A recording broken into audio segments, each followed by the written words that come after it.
Hi, I'm David Capadonna with the YouTube channel entitled Natural Health Resource Center, where we help people to be happy and healthy, mind, body, and spirit. Today's video is going to be on water and hydration. And one of the things that I do under the umbrella of natural health is build water filters of various types to help people to have a healthier body, utilizing water not only to drink, but even to bathe in. So today, I think you'll find it interesting the things that we cover as far as how water affects the body and how a lack of water also affects the body, as well as other beverages. We're 70% water, so it's pretty important to know how to maintain that water supply in the body properly. And that's what we're going to cover today. So what I'll do is share with you a PowerPoint presentation. I'll share the screen, and then I'll come back and wrap up after the PowerPoint. So let's see here. Share screen. Okay. And sorry about that. Just give me a second. There we are. I'm going to minimize this. We don't need my video in there. And so when it comes to water, what is there really to know about it? It seems like kind of a basic subject, doesn't it? In fact, I'm in the middle of writing a book on water, and what I didn't realize, even myself, was how much there was or there is to talk about when it comes to water. And I'm not going to cover all those things here today. Mostly what I'm going to talk about today is how water affects your body and what's the best water to drink or bathe in, how much, and those types of things. But it can get very complicated. Water even has memory and all types of things. It's just fascinating, really. So what I was surprised at, though, was that I actually have 10 chapters in the book. You wouldn't think there'd be 10 chapters that you could write on just talking about water, its composition, and its effects on the body or its environment. But there is. So that's what I say. What is there to know about water? Well, quite a bit, actually. But today we're going to just cover the basics, really, as far as how it affects our body. Now, let's see here. Oh, there we go. So water can be something that we enjoy because it's peaceful, it's soothing, relaxing. We love to sit by the water, whether it's the beach, the swimming pool, the mountain stream, and just de-stress, relax. And it's just an enjoyable environment that it creates for us. It's refreshing. In the morning, the first thing we want to do is either take a shower or splash water in our face and wake ourselves up and it gives us energy. It's therapeutic. Sometimes you come home and you might feel a little bit, let's say stressed, but worn out and sore muscles. You might want to relax in a tub with some Epsom salt, or even if it's just your feet in a basin with some Epsom salt, just to get rid of some of those sore muscles. It's amazing how it works. Some people who are fortunate enough to live by the ocean can soak in the salt water and feel the benefits that it gives you, or even breathe in the salt air, for that matter, that comes from the water. It's enjoyable to listen to the water, the waves coming in or flowing over river rocks. I love being in the mountains and hearing the water flowing over the rocks and camping up there. When it comes to being thirsty and dehydrated, and we think of water as our source for hydrating, right? When we're thirsty, we drink it. Or do we? Have we come accustomed to choosing, let's say, alternative liquids instead of water, like soda, iced coffee, teas, or other beverages? And does it really matter what type of liquid, let's say, that we intake if we're dehydrated? Does liquids count, or do we really have to have water? This is a doctor from Iran, a very interesting doctor who wrote several books. This is one of the books he wrote, and the book is entitled Your Body's Many Cries for Water. He says here that you're not sick, you're thirsty. Don't treat thirst with medication. It's incredible. Now, his name is about a mile long, and I really can't pronounce it, But if you notice, the first 5 letters of his name is Batman. So I just call him Dr. Batman. Just don't tell him I do that. And here he is. So as you can see his name there more clearly, and it starts out with this Batman, so I call him Dr. Batman. But in his own words, he says this: what should we drink? What shouldn't we drink? We are designed to drink pure, natural water, avoiding sodas and soft drinks to provide our fluid needs. The high sugar content and artificial flavors in soft drinks are harmful to your health. Tea, coffee, soft drinks contain water, but the diuretics contained in these caffeinated beverages flush water out of your body. So don't count on them to replenish fluid loss. Now, what does it really mean when something is a diuretic? This is important because it contributes to your dehydration. So imagine, which it's not hard to because it happens constantly, especially here in Florida, someone is hot, thirsty, dehydrating, and instead of drinking pure water, will choose, let's say, a soft drink or an iced coffee or an iced tea, which is a diuretic. And a diuretic is something that causes you to expel more water than you took in. That's what a diuretic does. So if you're already dehydrating and you drink a diuretic, did you help the situation or exacerbate the situation? Functions of water in the body. So what does water actually do in the body? Here is a nice diagram that I found on the Mayo Foundation for Medical Education and Research website. And as you can see, they show us that water regulates body temperature, lubricates your joints, moistens tissues such as those in the mouth, eyes, and nose. It protects body organs and tissues, helps prevent constipation, lessens the burden on the kidneys and liver by flushing out waste products. And I've known many people over the years who have had kidney loss and kidney problems because they drank liquids that weren't water, and it was very rough on the kidneys, and they didn't last their whole lifetime. Very important to have pure water. The other thing is that the brain is 80% water, and recent studies have found that all patients that have died of Alzheimer's had a dehydrated brain that actually pulled away from the skull. So if it didn't cause it, it certainly contributed to the problem. Because people don't really understand what hydration is, or that they're even dehydrated. We'll get into that in just a minute. Water is your body's principal chemical component, and it makes up about 60% of your body weight, or about 70% of the volume. Interesting, because the volume of the earth is also 70% water. The surface of the earth is 70% water. Every system in your body depends on water. For an example, water flushes toxins out of vital organs, carries nutrients to every cell, and provides a moist environment for the ear, nose, and throat tissues. So how much water do you need? Well, every day your body loses water through your breath, your perspiration, urine, and bowel movements. For your body to function properly, you must replenish its water supply. This is a statement from Mayo Clinic website. You know, every time you talk, every time you breathe, take a breath, you're expelling water vapor all night long while you're sleeping, you know, breathing in and out. Water vapor is leaving your body, so you're constantly dehydrating. So how much water does the average healthy adult living in a temperate climate need? The Institute of Medicine determined that an adequate intake for men is roughly 3 liters, or about 13 cups a day. And the adequate intake for women is about 2.2 liters, which again came off the Mayo website. So I was making sure that I chose credible sources in my presentation.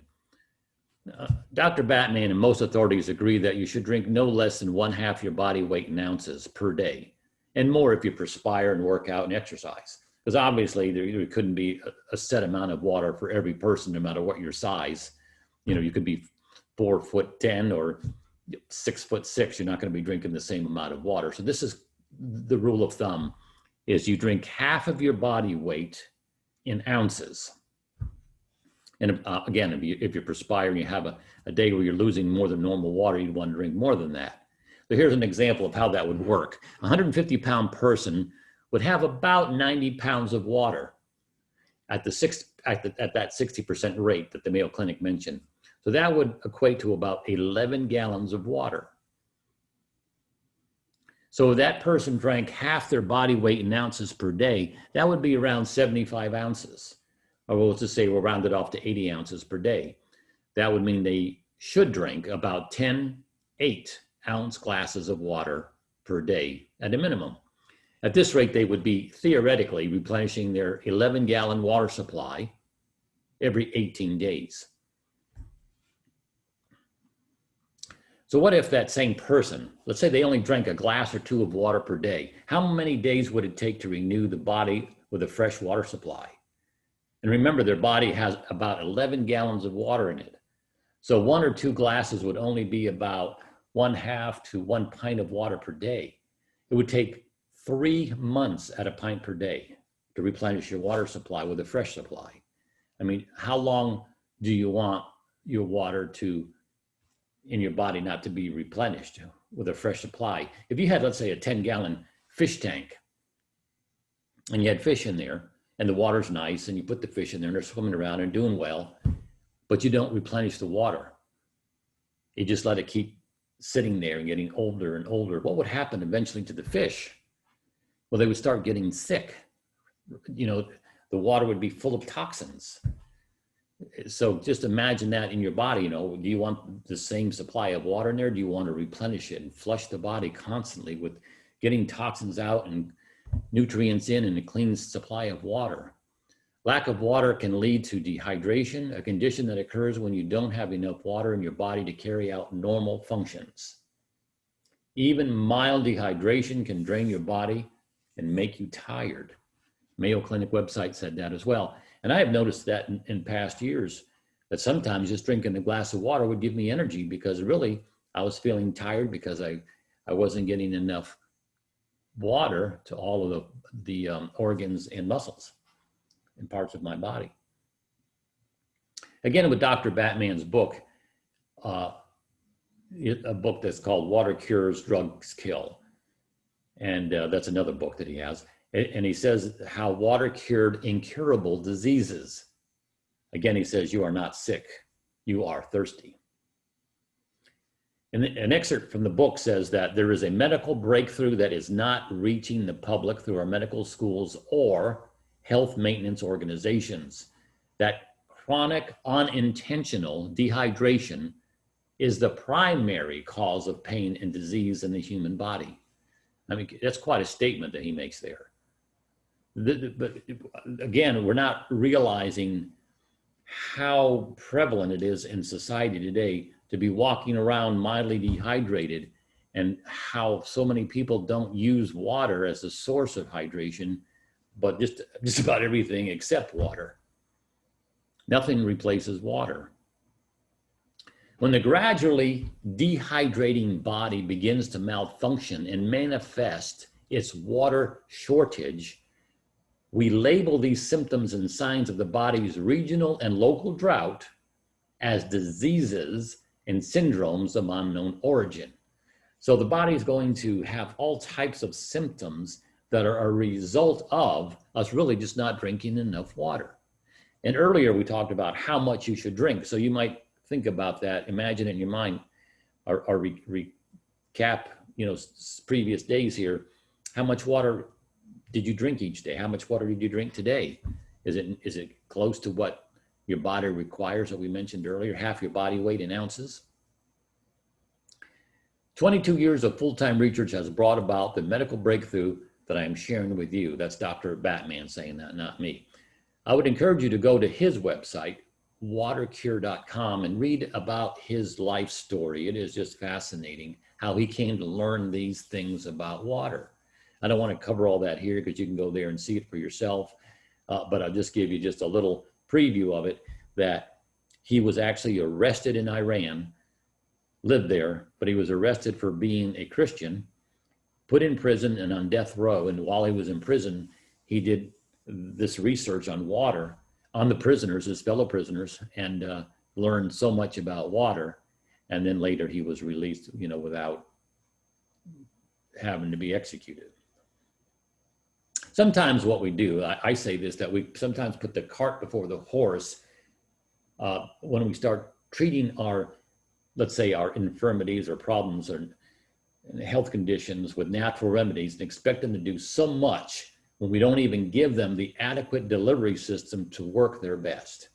And that is to bring the nutrients that those supplements offer to every cell in the body, and then have a way to bring those toxins back out, which may be causing the problem to begin with.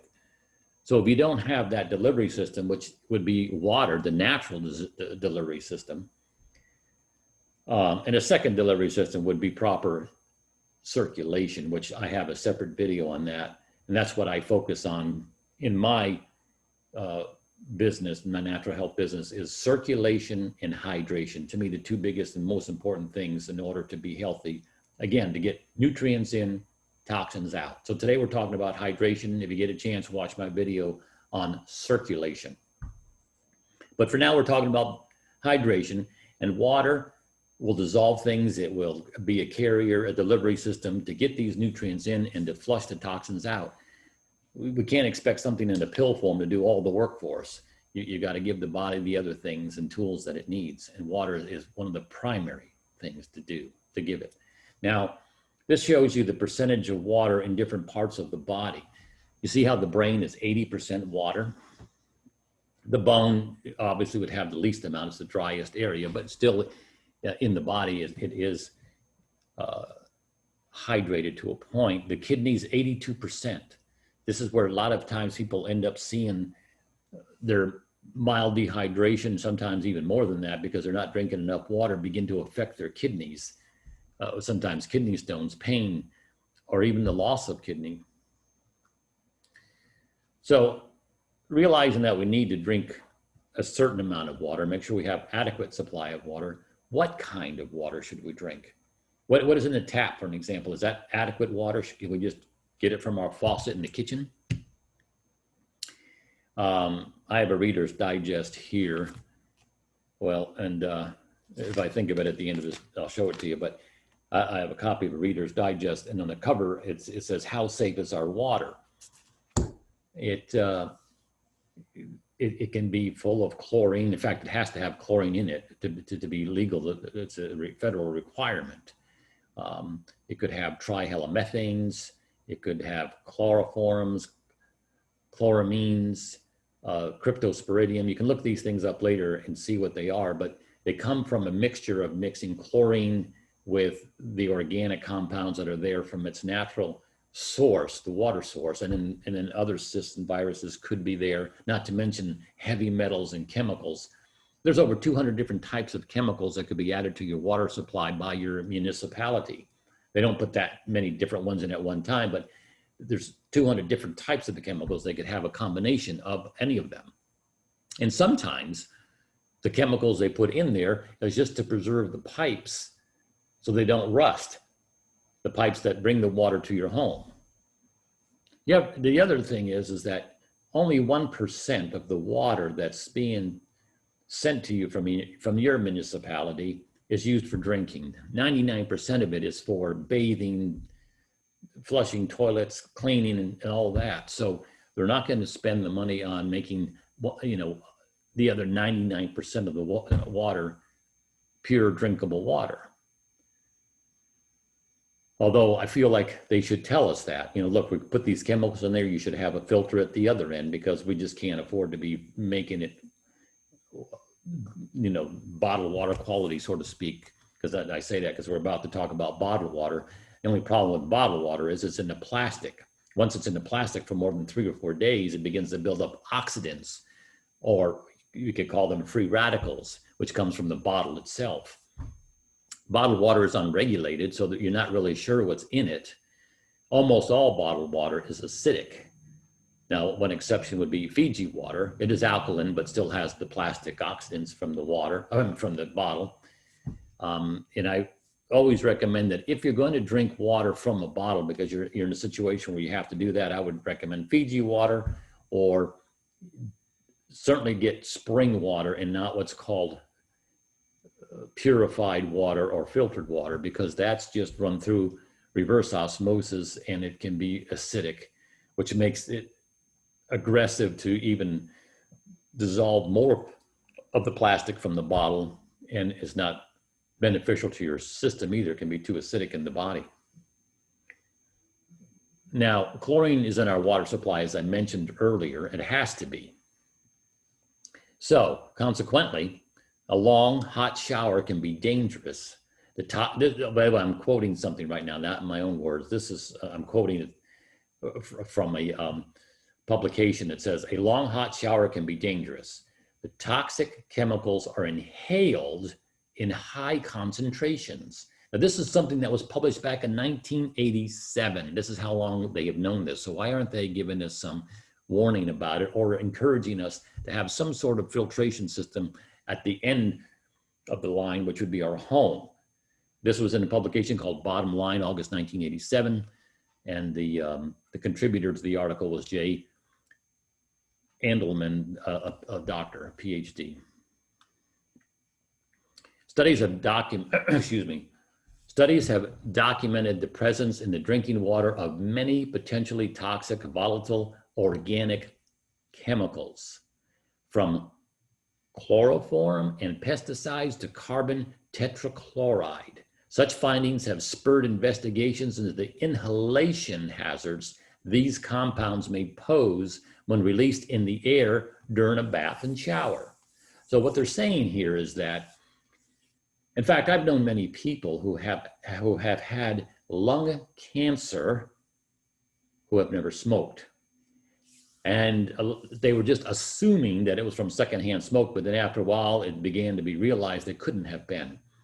So now these findings are suggesting to us that it's coming from breathing the air in your shower, because when the water molecules hit the floor of the shower, it's releasing the chlorine gases and other compounds and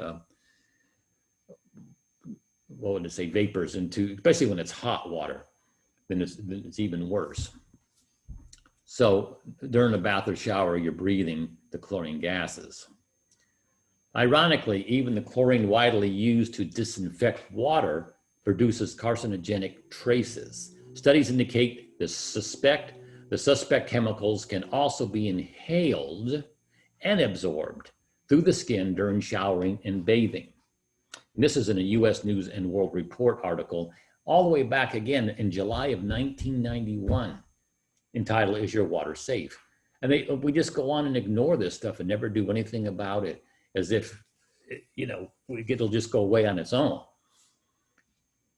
So again, it's talking about how we're let's say, introducing chemicals and toxins into the body through the skin as we bathe in it, and through the lungs as we breathe it. It says here that we conclude that skin absorption of contaminants in drinking water has been underestimated, and that ingestion may not constitute the sole or even primary route of exposure. This is, again, an article in the American Journal of Public Health, way back in May of 1984. And again, nothing has been done since. Now, what they're saying here in this article, in this particular quote from the article, it says that when it says that it may not even be the primary route of exposure, it's saying that the amount of chlorine and other chemicals that we absorb through the skin, which is our largest organ in the body, can be more than what we get when we drink it. That we can be bringing in more toxins through breathing the chlorine gases and through the skin than we even get from drinking. So then, a lot of times people say, "Oh, I drink good water. I make sure it's filtered and this and that and the other thing," which is fine if it's a good way of filtration. But then they take a bath or shower in that same water. I mean, not the same water, but in the bad water. And now they're absorbing these contaminants through the skin and through the lung, as it says right here in this article. And it could be exposing them to more chemicals than they would have from drinking it. Amazing. So a whole house system, the article goes on to say, a whole house system will remove chlorine and other harmful byproducts that can be absorbed through the skin or breathed into the lungs. Well, John Little wrote that in Lawrence Berkeley Laboratory in Science News, dated August 15th, again, 1992. I mean, we're being so antiquated here, even yet today. Now, this is a picture of a water system that I build. I build water systems to order and custom. I'll buy tanks, for an example, from one manufacturer, a valve from another manufacturer, and then the media that goes inside I get from different sources, and I build these filters. Let's see now, I'm trying to remember. Now, I want to kind of go to this one first, because to me, if you do nothing else but put this filter on your home, it'd be the most important thing you can do. And it's taken me years to be able to design and build this particular filter so that it can be affordable for people to be able to have on their home, because it's so important. Years ago, when I tried to develop this, it was so expensive and it required a lot of backwash with a very heavy duty commercial valve, because what's in this is copper and zinc shavings, and it's very heavy. So it would require a lot of backwashing with a lot of water flow and volume, so that it didn't get hard in there and the water didn't channel. But I've been able to hook up with a company that makes the cubes for me, these foam cubes. I don't know if you can see my pointer, but they're right here. And the foam cubes have these shavings of copper and zinc impregnated into the foam, so that the water flows through the foam, pores, and there's no need to have a valve on top that's very expensive, and you can use less of the media as well. And so it brings it to what out now it's in the area of affordability for people. This particular flyer shows that the tank is 35 inches tall, but I now build them at 48 inches tall. So that way it has half of the bottom media, which is a type of carbon I'll explain in a second. And then the foam cubes with the KDF shavings of copper and zinc will make it another half. So it'll be half and half. So there'll be more than what it shows in this diagram. This is just the outside shell, which I actually have black tanks and not blue ones. And this is an optional, this sediment filter is an optional thing, which I'll talk about in a minute. But typically when you have a filter for the refrigerator or even for a whole house, they'll use something that's called activated carbon or charcoal carbon, which is nice, but I don't use that. I use something that's 3 to 4 times more expensive than that. I use that as a base, but I use what's called catalytic carbon. The catalytic carbon is what I use is because it lasts longer and it absorbs more, and it helps to be able to get all of the impurities, well, the chemicals and the heavy metals out. The copper and zinc in the top will break the chemical compounds up, kind of like separate them, and then help with the removal of the heavy metals. It also helps the carbon to last longer, the catalytic carbon. So as you can imagine, using these types of ingredients is not cheap, but it's the most effective. And so to me, this filter is the most important filter, because you can then bathe in the water without worrying about absorbing chlorine gases and absorbing them through your skin, or maybe even having heavy metals. And you can drink the water without, having those contaminants in it. So again, if this is the only thing you do, it's the most important thing. If you're going to only do one thing, this would be the most important thing to do. So you can, again, bathe as well as drink good water. Now, this you can get. You see how these look tan color? That's because there's just a sleeve or a jacket that's slid over that blue tank. This is the one in my house. This is the filter right here that we just saw. 48 inches tall. And you can see that the pipe just comes in, goes through the filter and back out again. And I've designed a little bypass here so that you can bypass it if you need to work on it, or if you can actually reverse the flow of the water once in a while and flush it, and it would come out this hose bib right here. Now, and you see over here to the bottom right is a blue sediment filter, and I'll explain about that in a minute. This is a water softener conditioner. I have that as well to get the hardness out, water spots, keep scale from building up in the hot water tank and from spotting dishes, and so your skin feels softer and that sort of thing. It's nice to have that if you have hard water, so I would recommend it if you can do it, but certainly do this filter if nothing else. This is what it looks like without the jacket on it, without that almond or tan looking jacket.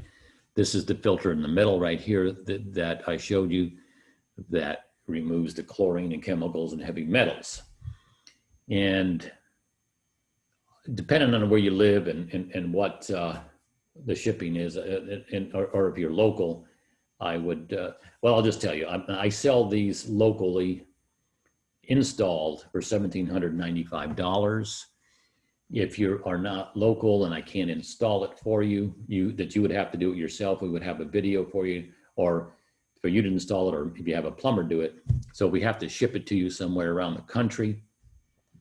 It's $1,195 plus $50 shipping. Okay, so that's what it would be if you're going to install it yourself. This filter right here, this housing, you see that blue housing, it comes with this blue housing. See this black wrench down here? Actually, we have a white one that's a heavier duty than this one now, but anyhow, it comes with the housing, the wrench, and a 1 micron filter that goes inside of here. And that whole kit is $95. And you would probably want to replace that 1 micron filter once a year, and it's $25 for the replacement filter. I'm not going to get into the price of the water conditioner softener. I'll just do that. I would have to talk with you to find out what size you would need and what kind of parameters there are in the water and that sort of thing. But I wanted to talk about this as the main filter, the most important thing that you could do for your health at the moment. Here's another picture of the whole system. Another way of putting a whole system in your home. So that is it. Oh, here we go. The catalytic carbon is what I use instead of just your regular activated carbon. Catalytic carbon is made of activated coconut shell carbon. This granulated activated carbon is highly activated by catalyzed iron hydroxide, which enhances the absorption of contaminants that have negative charge. Catalytic carbon is the only available carbon in the market which is regeneratable. That means that when you backwash it, like I was showing you that I've set it up so you can just manually backwash it once in a while, it refreshes the carbon so it can work some more. Whereas just regular carbon that you would have like in a refrigerator filter or what most people put on their homes, you just have to throw it away. It doesn't last as long. Iron catalyst has the highest oxidation and absorption pores. So that's what it's actually creating in the catalytic carbon so that it can absorb more and get more out of the water.